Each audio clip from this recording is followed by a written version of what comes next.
السلام على الحسين. جب 28 رجب کی شب آئی یا 28 کا دن آیا، حسینی قافلہ تیار ہونے لگا. محلہ بنی ہاشم میں پہرا لگ گئے. آج محلہ بنی ہاشم کا انتظام اور کنٹرول عباس جیسے غیرت مند بھائی کے ہاتھ میں. بالغ تو بالغ، نابالغ ممیز بچہ بھی آج محلہ بنی ہاشم کی کسی گلی سے نہیں گزر سکتا. حسین کا حرم جا رہا، اور سواریاں بھی کس شان کے ساتھ لائی گئی تھی. جب وارث زندہ ہوتے ہیں نا، جب بہنوں کے پردے کے محافظ بھائی زندہ ہوتے ہیں نا، تب اسی انداز کا اہتمام ہوتا ہے. محملیں بھی ہیں، عماریاں بھی ہیں. ویسے تو ساری زندگی اپنے لال کا ماتم کرنے والی فاطمہ، لیکن آج میں کچھ مومنین کے گریے کی آواز ابھی سے سن رہا ہوں. آپ کا تو گریہ ابھی شروع ہوا ہوگا، لیکن رات کا اندھیرا چھایا اور پھر نیا ایام عذاب فاطمہ زہرا کے ماتم کی کا کیفیت ہوگی. 28 رجب کا قافلہ تیار ہو رہا، محملیں بھی ہیں، عماریاں بھی، پردے بھی، اور ہر ایک کو سوار کرنے والے اس کے وارث بھی. آج کوئی ماں آئے گی تو اسے کسی غیر کا سہارا نہیں لینا ہے، آج اس کا بیٹا زندہ. آج اگر کوئی بہن آئے گی اسے کسی غیر کا سہارا نہیں لینا، اس کا غیرت مند بھائی زندہ. آج اگر کوئی بیٹی آئے گی تو باپ اسے گود میں اٹھا کے محمل میں بٹھائے گا. آج شمر کے تماچے نہیں لگیں گے، آج ہمارے ساتھ کے کوڑے نہیں پڑیں گے. حسینی قافلہ تیار ہو گئے. میرے آقا کو سورج ڈوبنے سے پہلے پہلے مدینے سے نکلنا تھا. چنانچہ جب سواریاں آ گئی، انتظامات مکمل ہو گئے. ایک بار پیغام، حسین کا پیغام بیت الشرف میں گیا. کنیز سے کہا جا کے میری زینب سے کہہ دو کہ سواریاں آ گئی، اب چلنے کی تیاری کر. اور اس موقع کے صرف 2 جملے بیان کر کے آج آقا حسین کا اتنا ہی سفر بیان کرنا. اب جب یہ سواریاں تیار ہو گئی تو صغرا ایک مرتبہ آگے بڑھ کر رباب کے قریب آتی. اماں، میں نے اب تک اپنے بھائی اصغر کو گود میں بھی نہیں لیا. اصغر کی پیدائش کو 2 ہفتے بھی نہیں ہوئے، صغرا اس 2 ہفتے سے بیمار بچی نے اس نومولود بھائی کو اب تک گود میں نہ لیا تھا. لیکن جب دیکھا کہ آج میرا بھائی جا رہا، اما ایک لمحے کے لیے اصغر کو میری گود میں تو دے دی. مرحوم خطیب اعظم مولانا غلام عسکری صاحب علی اللہ مقامہ یہ جملے اکثر نقل کیا کرتے. رباب نے اصغر کو صغرا کی گود میں دی. ننھی بہن نے بھائی کو لیا، کان پہ منہ رکھ کے صرف ایک جملہ کہا. دیکھیے یہ 2 جملے ہیں 28 رجب کی تاریخ. پہلا جملہ بہن بھائی سے کہہ رہی، دوسرا جملہ باپ کو بیٹے سے کہنا پڑا. صغرا نے صرف اتنا کہا، بھیا سب مجھے چھوڑ کے جا رہے ہیں، کیا تم بھی مجھے چھوڑ کے چلے جاؤ؟ اکبر کا جانا تو ضروری ہے، صغرا بھی جانتی ہے تو بھی مجھے چھوڑ کے چلا جائے گا. بلکہ جملہ جو سننا تھا، ہے تو علی کا پوتا نا، بھائی اس طرح سے بہن کے سینے سے چمٹ گئے. جب رباب آگے آئی، اصغر بیٹا قافلہ تیار ہو چکا ہے، تیری ماں کو جانا ہے، میری گود میں آ جا. بیٹا اصغر آنے کو تیار ہے. کلثوم آگے بڑھی، کبرا آگے بڑھی، فروا آگے بڑھی، حتیٰ یہ کہ زینب آگے بڑھی، لیکن اصغر ہے کہ بہن کی گود چھوڑنے کو تیار ہے. حسین نے پیغام پہ پیغام بھیجوا. جب تیسری مرتبہ حسین کا پیغام ملا تو حسین خود آ گئے. زینب بہن، یہ جملہ ابھی بھی آپ سن رہے ہیں، مصائب کے اگلے حصے میں بھی سنیں گے. زینب بہن، زینب شریکت الحسین ہے، ہر منزل پہ حسین کے ساتھ ہے، حسین کے کاموں میں معاون ہے. تو کہا کہ زینب بہن، تمہیں پتا ہے کہ مغرب سے پہلے ہمیں مدینہ چھوڑنا، اتنی دیر کیوں ہو رہی؟ زینب نے کہا بھیا اصغر نہیں مان رہا. اس طرح سے صغرا سے چمٹ گیا ہے کہ سغرا کی گود چھوڑنے کو تیار نہیں.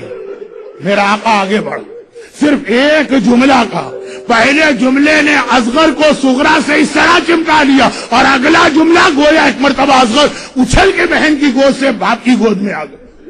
اگلا جملہ صرف ایک دوسرا جملہ حسین نے کہا, اصغر میں تجھے کبھی تیری بہن سے الگ نہ کرتا, لیکن جو جہاد میں کربلا میں کرنے جا رہا ہوں وہاں مجھے تیری ضرورت پڑے گی.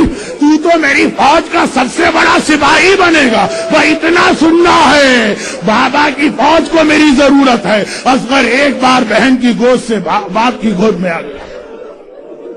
مگر اس جملے کو بتاتے ہوئے جملہ میں اور کہہ گیا, اس کی بھی وضاحت ضروری ہے. سغرا کب آئی رباب کے پاس؟ جب سغرا کو پتا چل گیا کہ میں بابا کے ساتھ نہیں جا رہی ہوں. جب تک سغرا کو امید تھی کہ میں بھی بابا کے ساتھ جاؤں گی تو دل میں خیال تھا آگے جب میں صحت یاب ہو جاؤں گی تب اصغر کو گود میں لوں گی. جب یقین ہو گیا کہ میں نہیں جا رہی تو سغرا کو یہ یقین کیسے ہوا؟ ایک عجیب منزل آ گئی, عجیب منزل. صاحبان اولاد میری بات سے اتفاق کریں گے, ایک آدمی کی 6 اولادیں, 3 کو ایک چیز دے اور 3 کو نہ دے تو صبر آ جاتا, 4 کو دے 2 کو نہ دے تب بھی صبر آتا. لیکن ایک آدمی اپنی ساری اولاد کو ایک چیز دے رہا ہو, ایک کو دیکھ کر کہہ دے تمہیں نہیں ملے گی. جس کو نہیں ملے گی وہ چیز اس کے دل میں کیا قیامت گزرے گی. میری خطا کیا ہے, میری غلطی کیا ہے, آخر مجھے کیوں محروم کیا جا رہا؟ جب حسین نے اعلان کر دیا آج میری ساری بیٹیاں میرے ساتھ چلیں گی, سغرا میرے ساتھ نہیں جائے گی.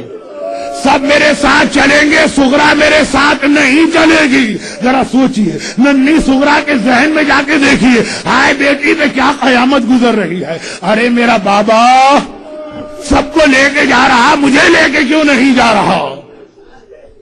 اور واقعا یہ مسئلہ ہمارے اور آپ کے سوچنے کا تھا جب تک وہ روایت میرے سامنے نہ آئی. کون سی روایت؟ حسین نے کہا بیویوں اب جاؤ سغرا کو خدا حافظ کہنا, لیکن دیکھو بس جلدی سے جانا, خدا حافظ کہہ کے آ جانا. کوئی بیوی سغرا کے پاس ٹھہرے نہیں.